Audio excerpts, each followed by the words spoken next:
Olá, meus amigos, tudo bem? Voltando para mais um bloco aqui. Vamos continuar destrinchando o nosso processo administrativo tributário aqui do estado do Ceará. E agora a gente vai começar a estudar as células de julgamento, certo? Célula de julgamento e as outras que compõem ainda o nosso CONAT, nosso Conselho de Recursos Tributários, tá bom? O órgão de julgamento dentro da Cefaz Ceará. Então vamos voltar ali para a nossa legislação, nossa lei, ver o que ela diz. Olha, a célula de julgamento de primeira instância. Então esses nomes são bastante importantes, essas siglas também, tá? Eu já falei para vocês, mas na hora da prova é comum o examinador cobrar a sigla de vocês, vocês são obrigados a saber do que se fala, do que se trata. Então, CEJU aqui, ó, célula de julgamento. Lembrando, né, gente, se for segunda instância, é Câmara. Se for primeira instância, é célula. Então, compete a CEJU conhecer e decidir, por meio dos julgadores administrativos tributários, sobre a exigência do crédito tributário e do procedimento especial de restituição de tributos estaduais decorrentes de auto de infração.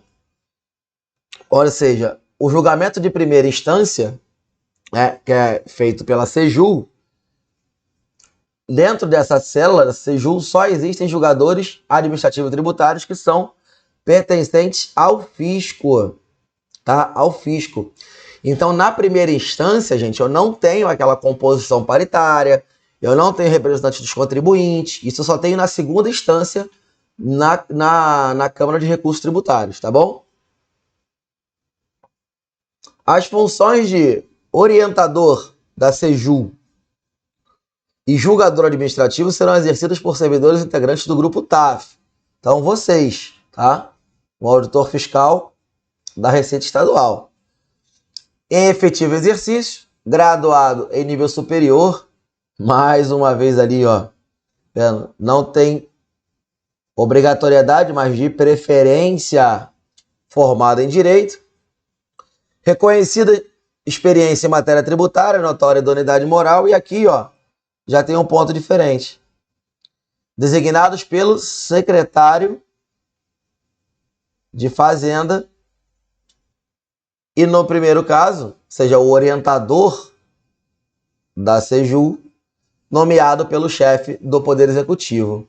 Vocês lembram que no caso dos conselheiros do CRT, eram todos nomeados pelo chefe do Executivo. Era o governador quem nomeava, certo? Uma lista indicada pelo secretário de Fazenda e quem nomeava era o governador, inclusive o presidente do CONAT, certo? Na primeira instância, quem designa, quem nomeia, quem indica os julgadores de primeira instância, os julgadores administrativos tributários, é o próprio secretário de Fazenda.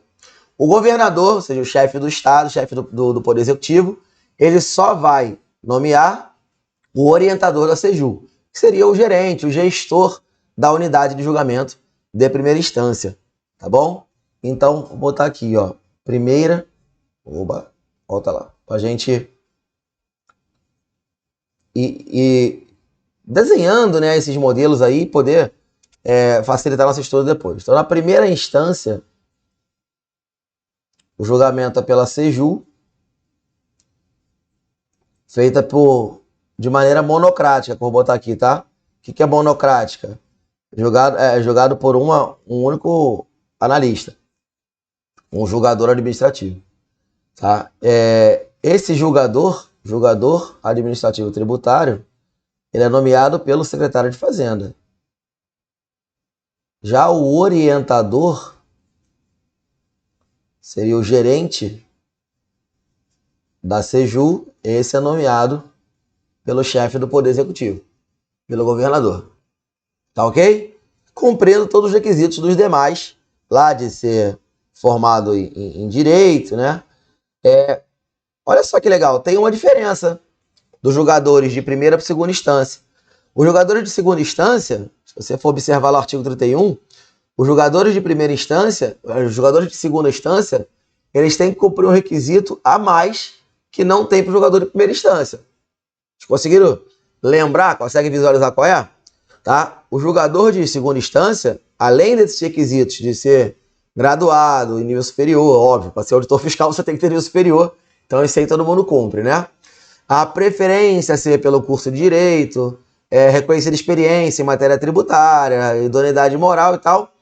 Na segunda instância, o conselheiro também deve ter o quê? Uma pós-graduação na área jurídica, tributária, contábil ou empresarial, tá bom? Hoje em dia é muito comum, todo mundo tem, vocês têm, todo mundo vai ter isso com uma tranquilidade. É inerente à nossa profissão de querer se capacitar. Mas para efeitos de prova, a legislação, ó, no artigo 31, ela não exige que o julgador de primeira instância tenha pós-graduação, mas ela exige que o julgador de segunda instância, o conselheiro, tenha uma pós-graduação. Tá ok? Então fica ligado aí com esses requisitos, que são essas pegadinhas, essas diferenças aí que o examinador pode querer complicar na hora da prova, tá? O orientador da CEJU, ou seja, o coordenador lá da primeira instância, ele tem por atribuições, né? Controlar, distribuir e analisar os processos para os julgadores. Então é ele quem faz a distribuição dos processos, né?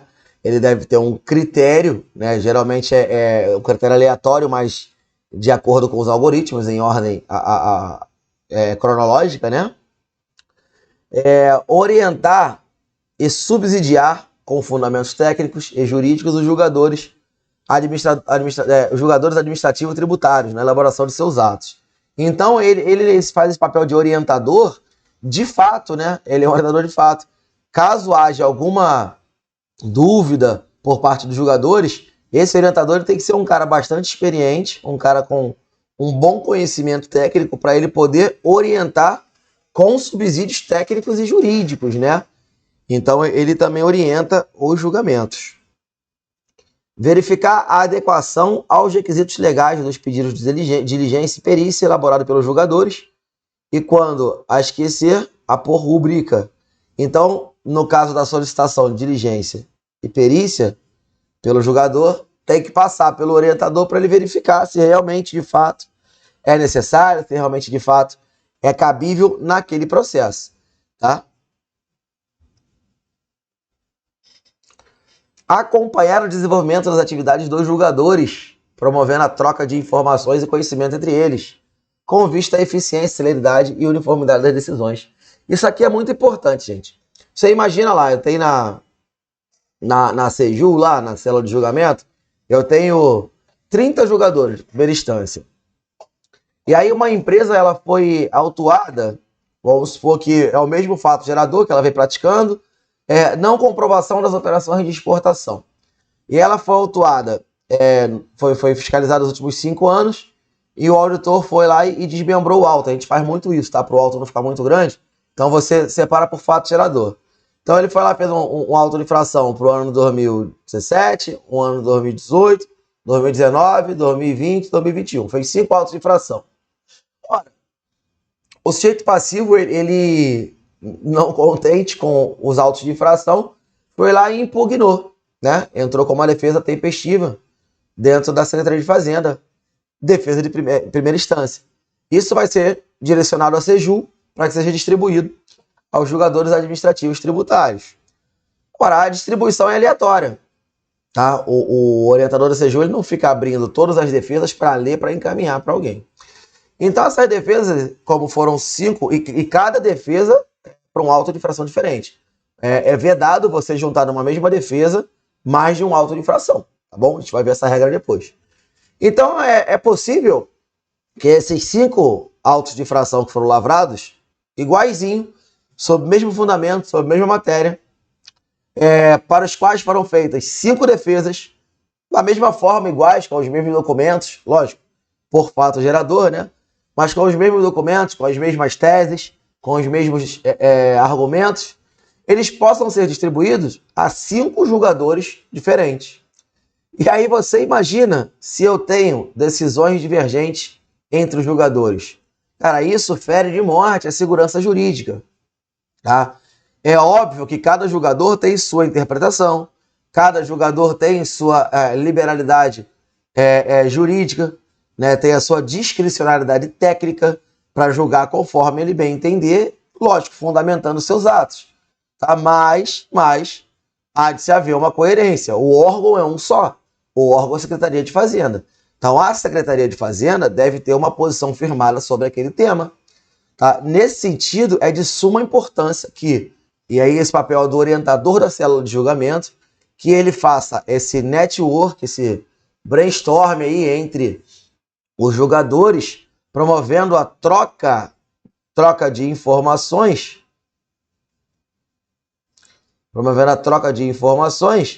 no sentido e de conhecimento, no sentido de dar uniformidade às decisões, bem como celeridade ao julgamento de processo.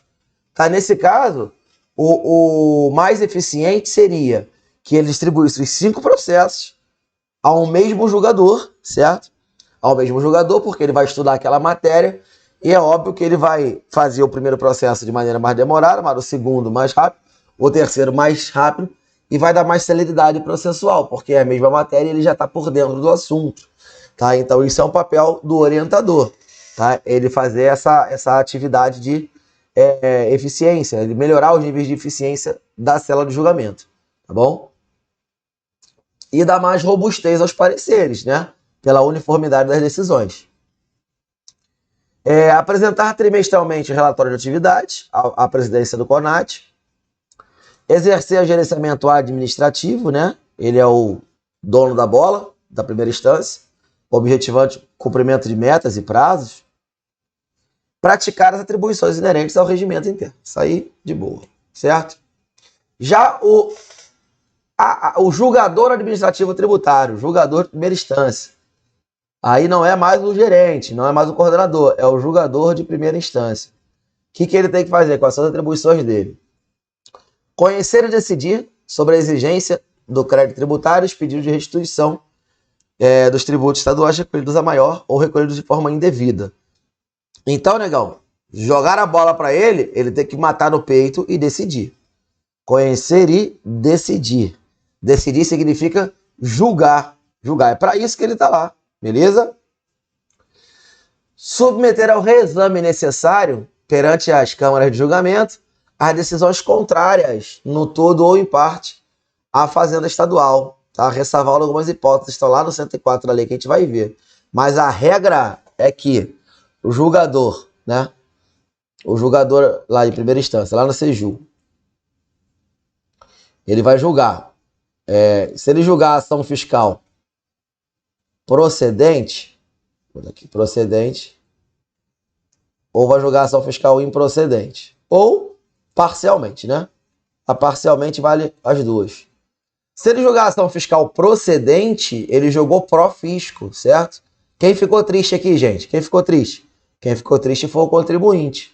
Então, o contribuinte tem direito de recorrer à segunda instância? Tem, através do chamado recurso ordinário, certo? Recurso ordinário.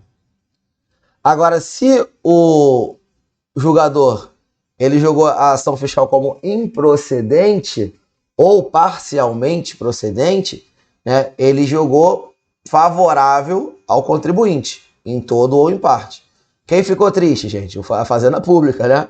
Então, nesse caso, ele, de ofício, é obrigado a remeter, tá, para um reexame necessário para a segunda instância. Isso aqui tudo vai para a CRT, né? Para as câmaras de julgamento, para serem analisadas em segunda instância.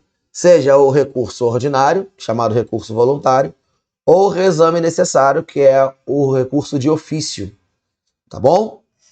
Deixa eu até botar essas palavrinhas aqui para você se familiarizando, que você pode ver isso na prova. O recurso ordinário, ele é o voluntário. E o reexame necessário, ele é o recurso de ofício. Por que de ofício? Porque o próprio fisco faz. Tá bom? Então, fica esperto com isso aí. Porque a regra, ele está submetido a essa exigência. Se ele não o fizer, tá, ele pode ser encaminhado à corregedoria. Diligenciar com vistas à juntada de documentos e adotar providências que resultem em saneamento processual.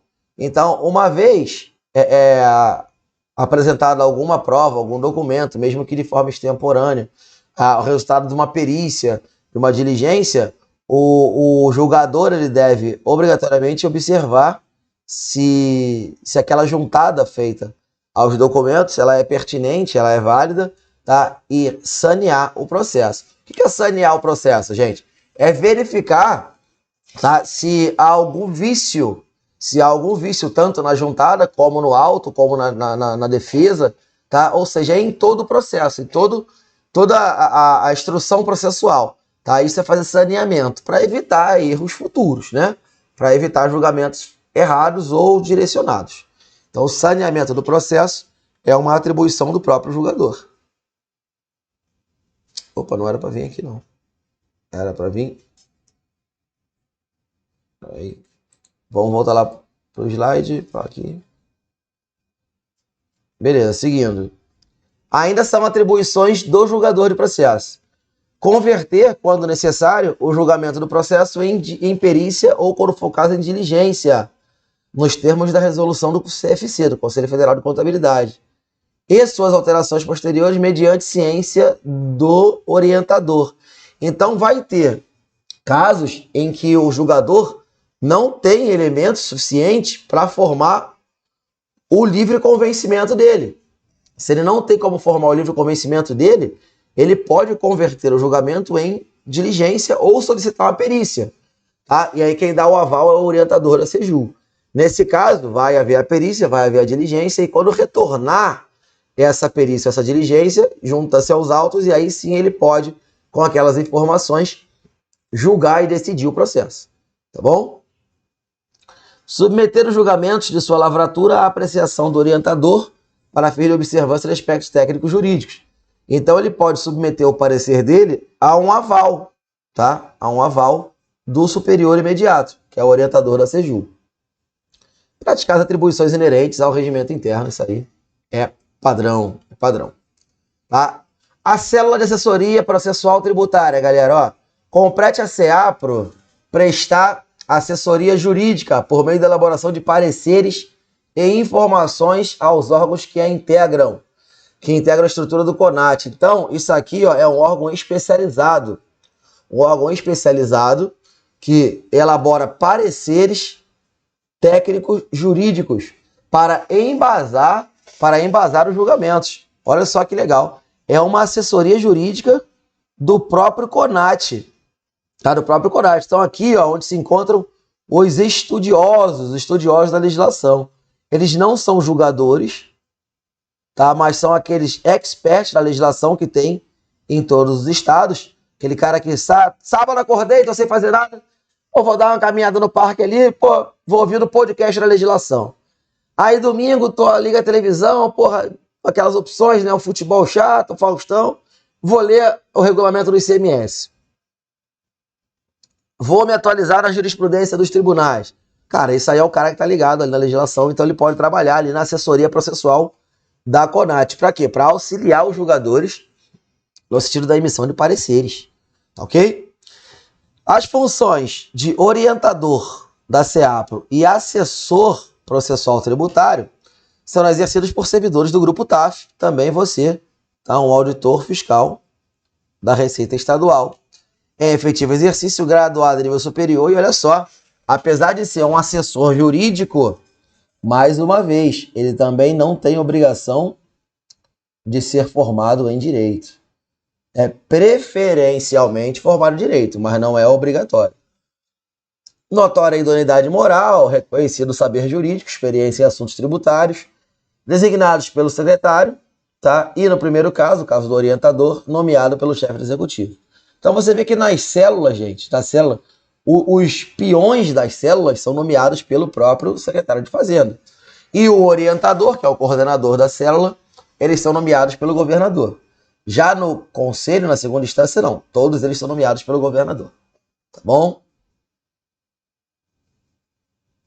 São atribuições do orientador da CEAPRO. Resolver as questões processuais nas ausências simultâneas do presidente e do vice-presidente do CONAT. Então a gente viu que, na ausência do presidente e do vice-presidente, as questões administrativas são resolvidas por quem?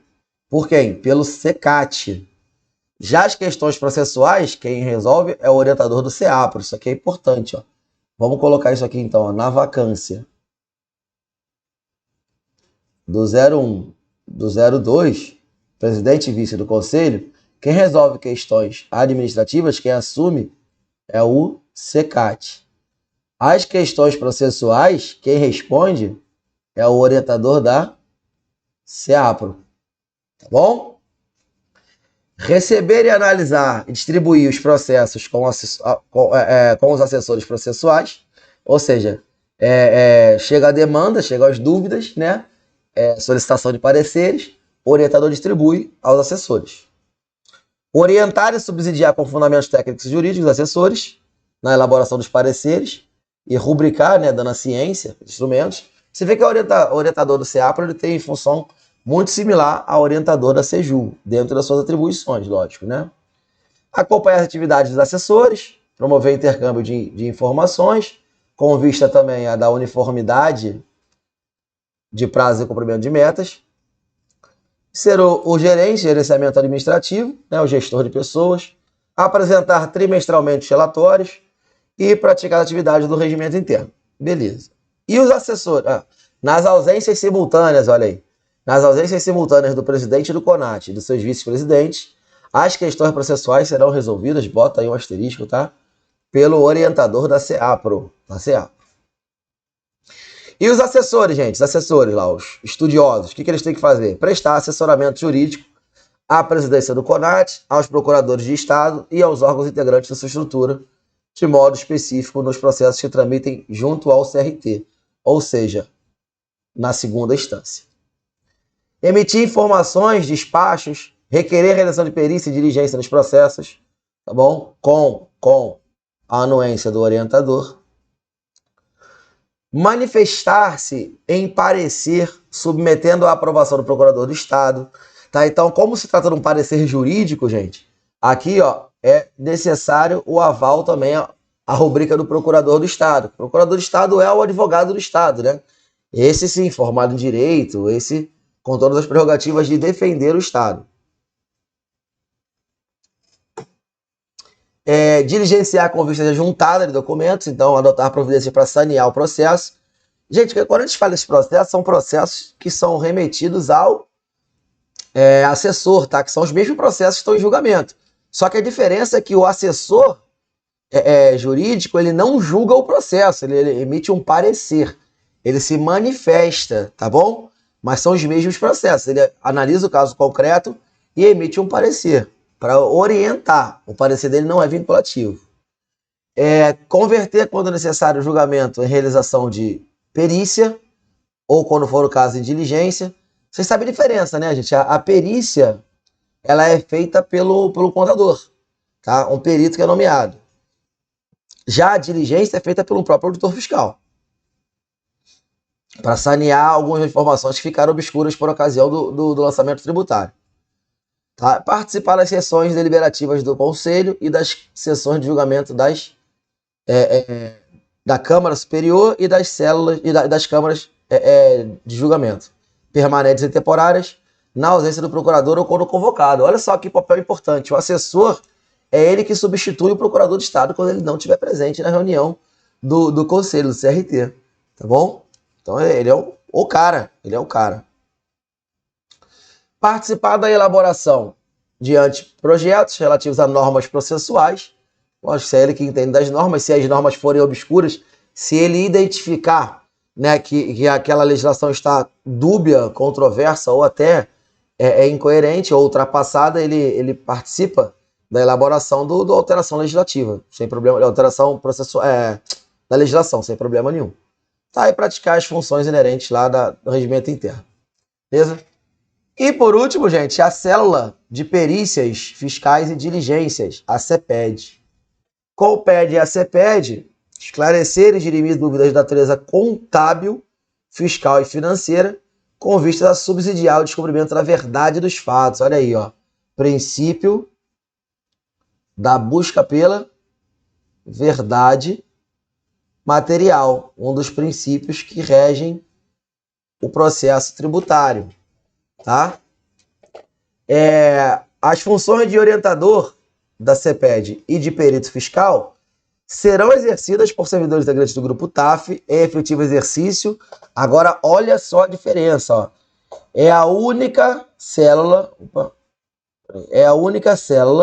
que, obrigatoriamente, eu tenho que ter uma formação específica. Presta atenção. Aqui não é preferencialmente graduado em ciências contábeis. Tem que ser graduado em ciências contábeis, com inscrição regular no CRC ainda. Tá? Então, nesse caso aqui, ó, para ser perito fiscal, tem que ser um auditor fiscal com formação em ciências contábeis. Então, você que está me assistindo a aula aí, que é contador, e vai ser auditor fiscal do Estado do Ceará daqui a pouco, você pode se candidatar a ser um perito contábil e atuar junto à CEPED. Ok? Realizando perícias por demanda do Conselho, do CRT. Comprovada experiência em assuntos contábeis e notória idoneidade moral, também indicados pelo secretário de Fazenda, tá? Então, quem vai te nomear é o secretário de Fazenda, a não ser o orientador da CEPED, que é nomeado pelo chefe executivo. Beleza? E aqui, ó, dá a entender que tanto o orientador da CEPED como o perito fiscal devem ter graduação em ciências contábeis. Os dois, porque tem que entender do balangandã, tem que entender do jabá. Se não entender da parada da contabilidade aí, o maluco não serve. São atribuições do orientador da CEPED. Receber, analisar, classificar os processos em função do nível de complexidade e distribuir, né? É um camisa 10. O orientador da CEPED é o camisa 10. O orientador de qualquer célula é o camisa 10. Ele que orienta e distribui os processos. O orientador, ele vai analisar os laudos periciais e diligências que são feitas pelos peritos. Acompanhar e controlar o prazo para manifestação sobre laudo pericial. Tá bom? Acompanhar a atividade dos peritos, promovendo intercâmbio de conhecimentos, informações de dados com vista à eficiência, celeridade, uniformidade de procedimentos. Isso aí esse artigo tem, esse inciso tem em todos, né? Em todas as atribuições de orientador. Exercer o gerenciamento administrativo também tem. Fazer a intimação por edital quando necessário. Então é o orientador que intima, às vezes, o contribuinte a apresentar informações necessárias à diligência. Isso é baixar em diligência. Tá? A diligência hoje em dia ela não precisa mais ser física. A diligência ela pode ser eletrônica e assim ela o é, tá? Na maioria dos casos. Apresentar o relatório trimestral de atividades e praticar atribuições do regimento interno. Ok. É o camisa 10. Na realização das atividades de perícia e diligência, deve-se observar a resolução 1243 do CFC, tá bom? Então, a gente tem que seguir as normas do Conselho Federal de Contabilidade. E as atribuições do perito? O que faz esse perito aí, ó? Analisar os processos em função da solicitação de perícia, realizar a perícia na escrita fiscal e contábil, olha aqui, ó, e contábil. Ah, Fatori, mas eu ouvi dizer que quem fazia a auditoria contábil era a Receita Federal, que a Cefaz está fazendo auditoria fiscal. Era. A gente também utiliza hoje em dia, tá? Isso está regulamentado, o uso dos dados contábeis, o uso do SF, do SCD, para auxiliar na auditoria fiscal. Tá? Então, quando vai se fazer uma perícia, a perícia é realizada tanto na escrita fiscal quanto na escrita contábil. Realizar diligências em loco, quando solicitadas. Tá? A diligência ela pode ser tanto eletrônica como pode ser em loco. Solicitar a realização de laudos técnicos. Solicitar a autoridade lançadora do autuado, quando for o caso, informações, documentos. Elaborar o laudo da ciência ao contribuinte. Diligenciar e sanear processo. Submeter ao orientador para fim de análise e encaminhamentos, laudos, relatórios e diligências, tá, que forem feitos. Então, é um trabalho bem legal, um trabalho bem técnico, tá? Por isso é desenvolvido por um contador. Beleza, galera? Tranquilo? Então, essas aí são as funções exercidas nas células de julgamento, nas células de apoio processual e nas células de perícias e diligências. Todos eles integrantes do CONAT, do Conselho Nacional de Administração do Contencioso Administrativo Tributário. É muito nome que a gente às vezes fica essa sopa de letrinha aí, mas deixa aí gravado na sua tela, tá? Essas siglas e esses nomes, porque a todo momento a gente vai ver até o final da nossa aula. Tá bom? Então, te encerra por aqui. No próximo bloco, aí a gente vai entrar na parte do contencioso. Tá? E aí o contencioso já é os trâmites processuais dentro do nosso CONAT da Cefaz Ceará. Beleza? Fiquem com Deus aí. Qualquer dúvida, manda pra gente. Um forte abraço e até a próxima.